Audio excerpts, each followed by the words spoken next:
নমস্কার বন্ধুরা, welcome to মায়ের হেসেলে। পুজো পার্বণ বা উৎসবে নিজের হাতে মিষ্টি বানানো কিন্তু একটা মজাই আলাদা। তাই জন্য আজকে খুবই একটা ইজি আর সিম্পল রেসিপি নিয়ে এসেছি, ভ্যানিলা সন্দেশ। চলুন তাহলে রেসিপিটা শুরু করে দেওয়া যাক। প্রথমে আমি ছানা নিয়ে নিয়েছি। দুধ থেকে ছানা বানাবার রেসিপি কিন্তু আগে আমার ভিডিওতে দেখানো আছে। এই ছানাটাকে ভালো করে কিন্তু আমরা এটাকে মেরে নিচ্ছি। 5 থেকে 10 মিনিট কিন্তু কন্টিনিউয়াসলি এইভাবে কিন্তু মেরে যেতে হবে, তাহলেই কিন্তু মিষ্টিটা ভালো আসবে।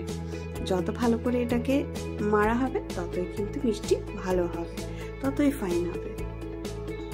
এবারে এর মধ্যে 10 মিনিট পরে চিনির গুঁড়ো দিয়ে দিচ্ছি। আপনারা চাইলে এমনিও চিনি দিতে পারেন।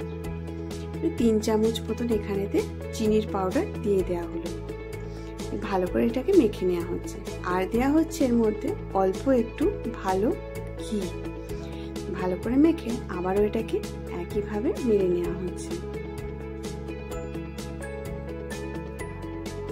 বেশ ভালো করে আরো 5 মিনিট থেকে 10 মিনিট মেখে নিয়ে এবার এতে কড়াতে এমনি দিয়ে দেওয়া হলো। এর মধ্যে কিন্তু কড়াতে আমরা কোনো আর কিছু ঘি বা তেল কিছু দিইনি। এটা কিন্তু শুধুই যে ছানাটা তৈরি করেছিলাম সেটাই দিয়ে দেওয়া হলো। দিয়ে কন্টিনিউয়াসলি কিন্তু আমাদের ছানাটাকে নেড়ে যেতে হবে, না হলে কিন্তু তলায় ধরে যেতে পারে।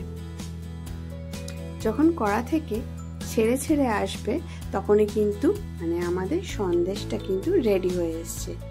গ্যাস নিয়ে দিয়ে 5 মিনিট একটু ঠান্ডা করে নেব। তাতে আমরা দিয়ে দিচ্ছি এবারে ভ্যানিলা এসেন্স। 2 ড্রপ মতন ভ্যানিলা এসেন্স দিয়েছি, কারণ অনেকটা বেশি ছানা ছিল না বলে 2 ড্রপ দিয়েছি। যতটা ছানা থাকবে আপনাদের ততটা কিন্তু আপনারা সেই আন্দাজ মতন ভ্যানিলা এসেন্সটা দেবেন।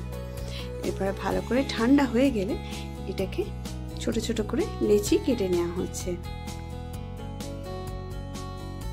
লেচি কাটার পরে আপনাদের বাড়িতে যে কোনো যে ছাপটা থাকবে সেটাতে কিন্তু আপনারা দিয়ে দিতে পারেন।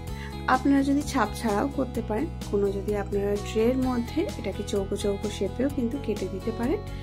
ছাপ থাকলে ছাপ বা যে কোনো আপনাদের মনের মতন শেপ দিয়ে নিন, ব্যাস তাহলেই কিন্তু রেডি আমাদের ভ্যানিলা সন্দেশ। খুবই ইজি আর একদম ঝটপট করে হয়ে গেল।